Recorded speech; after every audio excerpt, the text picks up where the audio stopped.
मुर्गी की हड्डियों से बनाएं ज़बरदस्ती यखनी सूप और मज़ेदार स्पैगेटी पास्ता। किस तरीके से बनानी है, क्या प्रोसीजर होगा, मैं आपसे शेयर करती हूँ और साथ साथ आपसे टिप्स बताऊँगी मैं घर के हवाले से, घर के बजट को मेंटेन करने के हवाले से कि आपकी ज़िंदगी इंशाल्लाह ताला आसान हो जाएगी। घर चलाना तो हर हाउसवाइफ होम मेकर का फ़र्ज़ होता है, लेकिन घर को लेकर चलना, घर के बजट को कंट्रोल करना और उस बजट के साथ साथ रहना और फिर पूरा हफ्ता मज़ेदार मज़ेदार खाने बनाना भी जो है ना, एक होम मेकर की ही कला होती है। उसे पता होता है कि मैंने अगर एक हफ्ते में एक मुर्गी मंगानी है तो उसे किस तरीके से मैनेज करना है।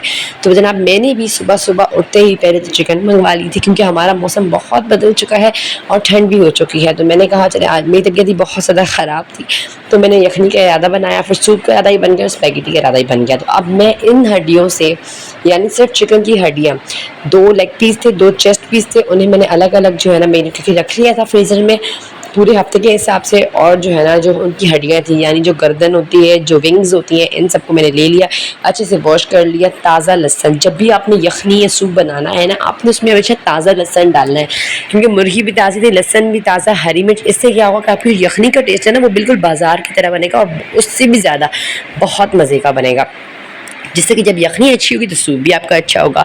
तो चले आए अपनी रेसिपी को शुरू करते हैं अल्लाह का नाम लेकर। बिस्मिल्लाहिर्रहमानिर्रहीम। अस्सलामु अलैकुम वरहमतुल्लाह। कैसे हैं आप सब? उम्मीद है सब ठीक होंगे, खुश होंगे, अल्लाह का जिक्र शुक्र करते हुए ज़िंदगी गुजार रहे होंगे।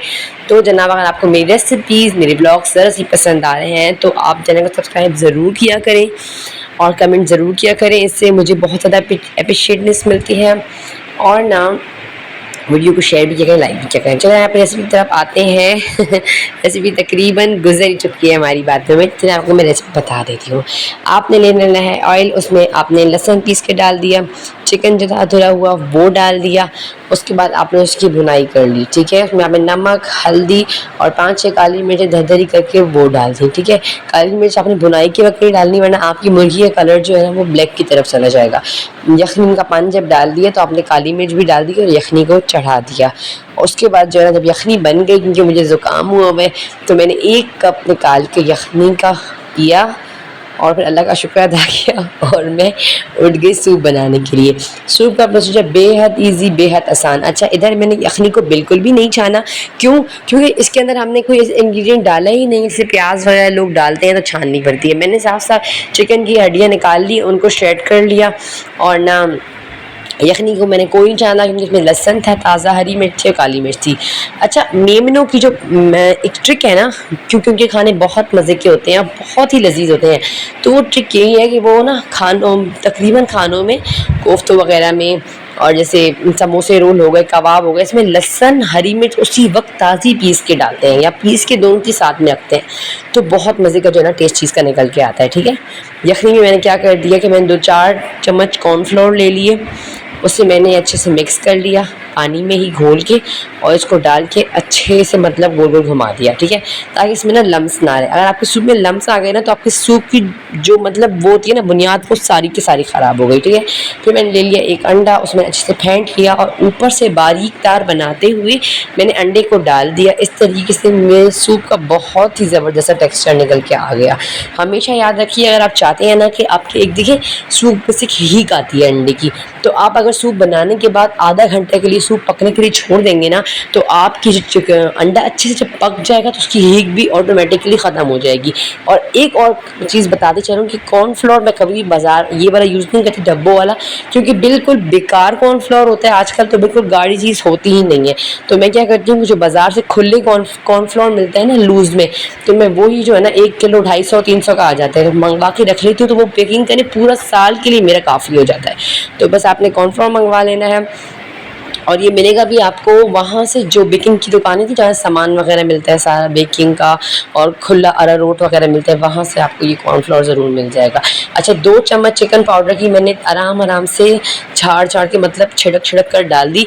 अच्छा, याद रखिएगा चिकन पाउडर में भी 2 किस्में होती हैं। एक चिकन पाउडर वो होता है जो बिल्कुल खालिस चिकन पाउडर होता है, एक वो होता है जिसके अंदर मैदा मिला हुआ होता है।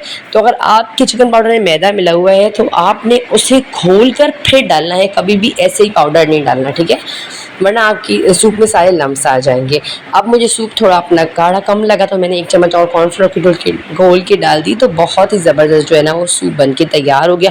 अब मैंने सूप को रख दिया हल्की आंच पर, ताकि इसके अंदर से जो हीक होती है अंडे की वो निकल जाए और ये प्रॉपर तैयार हो जाए। साथ में मैंने ली कढ़ाई, ऑयल डाल दिया, 2 चम्मच भर के लहसुन के डाल दिए। इसमें मैंने पिसा हुआ लहसुन आम का जो घर का पड़ा था ना वो डाल दिया, और हल्का सा जब वो सौते हो गया ना तो उसके अंदर जो चिकन पड़ी श्रेड की थी ना, आधी चिकन मैंने सूप में डाल दी अपनी मतलब रिक्वायरमेंट के हिसाब से, और जो आधी चिकन थी ना हड्डियों की चिकन वो मैंने यखनी में इसमें डाल दी, स्पेगेटी वाले लहसुन में। अब इसको मैं हल्की आंच पे सूंधी आंच पे भूनूंगी, ताकि चिकन जो है ना ऑयल में अपना सारा टेस्ट और नमकीनपन छोड़ दे। इससे ही हमारे स्पेगेटी बहुत मज़े के बनेंगे। तो चलिए मैं आपके साथ जो है ना मैं एक स्पेगेटी के इंग्रेडिएंट्स पहले शेयर कर लेती हूँ, फिर आती हूँ आपकी रेसिपी की तरफ। इसके लिए मैंने 1 पैकेट फुल स्पेगेटी का उबाल लिया था, साथ में गाजर, शिमला मिर्च, गोभी को तल ली थी, और कोई सब्जी हो आप ऐड करना चाहें तो डाल सकते हैं। लहसुन पाउडर ले लिया था, चिकन पाउडर ले लिया था, नमक ले लिया था, काली मिर्च ले ली थी, सिरका और सोया सॉस ले लिया था। बस यही इंग्रेडिएंट्स हैं। इससे ही हमारे स्पेगेटी बहुत ही मज़े के, जैसे आप बाहर से खाते हैं वैसे बने। अगर आप चाहते हैं कि स्पेगेटी चटपटे बने तो आप इसमें चिल्ली सॉस और केचप भी ऐड कर सकते हैं, तो उससे क्या होगा कि आपके जो है ना चाउमीन की तरफ चले जाएंगे। फिर ये मैं थोड़ा मतलब लाइट सा नमक और काली मिर्च और गार्लिक के टेस्ट वाला बनाती हूँ ना, तो इसका टेस्ट भी बहुत अच्छा आता है। बच्चे बहुत शौक से खाते हैं, क्योंकि बच्चों का बहुत इशू होता है ये कि मम्मा क्या मिर्ची वाली चीज़ नहीं खाएंगे, तो बाद में जब चीज़ पड़ी रहे और कोई खाए ना, तो इससे अच्छा ये है कि चीज़ ऐसी बनाए जो उसी वक्त खाई जाए। और ये वो रेसिपी है ना जो मैं बच्चों के लंच बॉक्स के लिए ज़्यादातर यूज़ कर रही होती हूँ, क्योंकि रात में बच्चों का दिल होता है मम्मा सुबह लंच में मैं स्पेगेटी लेके जाना, तो फिर रात में ये मैं रेसिपी बना लेती हूँ ना, तो सुबह बच्चे आराम से स्कूल भी ले जाते हैं। बहुत बातें हो गई। चिकन के अंदर मैंने सारी सब्जियाँ डाल ली, उन्हें सौते कर लिया, चिकन पाउडर, नमक, काली मिर्च और लहसुन पाउडर ये सब के सब डाल के उसके बाद सिरका और सोया सॉस डाल लिया। अच्छे से इसकी ना भुनाई कर लेनी है फुल आंच करके। याद रखिएगा जब भी हम चाइनीज़ या इटालियन खाने बनाते हैं ना, तो उसकी आंच फुल करके बनाते हैं, ताकि जो है ना उसकी जो बुनाई हो रही होती है, फ्राई हो रहे होते हैं, वो वही टेस्ट जो है ना चीज़ में आ रहा होता है। ठीक है, इसके बाद क्या करना है, इसके बाद हमने स्पेगेटी अपने जो बनाए हैं वो इसमें शामिल कर लेने हैं, और झटपट से मज़ेदार से स्पेगेटी प्लस सूप हमारा बनके तैयार हो जाएगा। तो यार आप लोग भी कोशिश किया करेंगे, अपने बजट को कंट्रोल करेंगे, नहीं कि एक मुर्गी आई तो आपने आधी मुर्गी को चढ़ा दिया और आधी मुर्गी रख दिन बना ली और पूरा हफ्ता आप दाल और सब्जियाँ खा रहे हैं। मैं ऐसा नहीं करती, मैं या तो फिर हड्डियों का जो है ना कटलेट्स बना लेती हूँ आलू चिकन वाली। अभी तबीयत थोड़ी ख़राब थी, मौसम थोड़ा ठंडा था, तो मैंने यखनी और सूप जो है ना वो किया। ठीक है, इस तरीके से मज़ेदार स्पेगेटीज़ हमारे बनके हो गए थे तैयार। अगर आप भी चाहती हैं ना कि आप अपने घर को बजट में रखें, आप अगर साफ़ सुथरा ऑर्गेनाइज तो हो लेकिन आपका बजट भी मेंटेन रहे, पूरा हफ्ता पूरा महीना आप मज़े मज़े के खाने खाएं, तो आएँ मेरे व्लॉग्स देखें। इंशाल्लाह ताला आप लोग को मैं अच्छे तरीके से इसी तरीके से गाइड करती रहूँगी, और वीडियो को ज़्यादा से ज़्यादा शेयर ज़रूर किया करें। तो बस इस तरीके से स्पेगेटी भी हमारे तैयार हो गए थे और सूप भी हमारा तैयार हो गया था, और वीकेंड भी था तो बहुत एंजॉय करके ना बच्चों ने दोनों चीज़ें खाई, और इतना बना था कि सुबह बच्चे लंच में भी स्पेगेटीज़ ले गए थे। तो बस ये थी मेरी ज़बरदस्ती स्पेगेटी और सूप की रेसिपी। मज़ीद चीज़ों को देखने के लिए और व्लॉग्स देखने के लिए वीडियो को लाइक करें, शेयर करें, और सबसे बड़ी बात नमाज़ पढ़ें, कुरान पढ़ें, अल्लाह का ज़िक्र करें, शुक्र करें, यकीन करें। अगर आप कुछ खाने का बनाएंगी ना जिसमें आप अल्लाह का शुक्र अदा करेंगी, बिस्मिल्लाह पढ़ेंगी और पूरी मुखलिसी खुशी से बनाएंगी, आपकी नीयत साफ होगी, तो यकीन करें टेस्ट आला आएगा। क्योंकि तरीका सब होम मेकर्स का एक ही होता है, लेकिन बात हाथ की होती है, जायके की होती है और नीयत की होती है। जो हमारी के हदीस में आता है ना कि इन्नमल अमालु बिन्नियात, तो नीयत से ही हमारे अमालों का जो है दारो मदार होता है। चलिए लेती हूँ आपसे इजाज़त, रखिएगा अपना ख्याल। बस आपने मुझे भी अपनी दुआओं में ज़रूर याद रखना है। अस्सलाम वालेकुम व रहमतुल्लाह।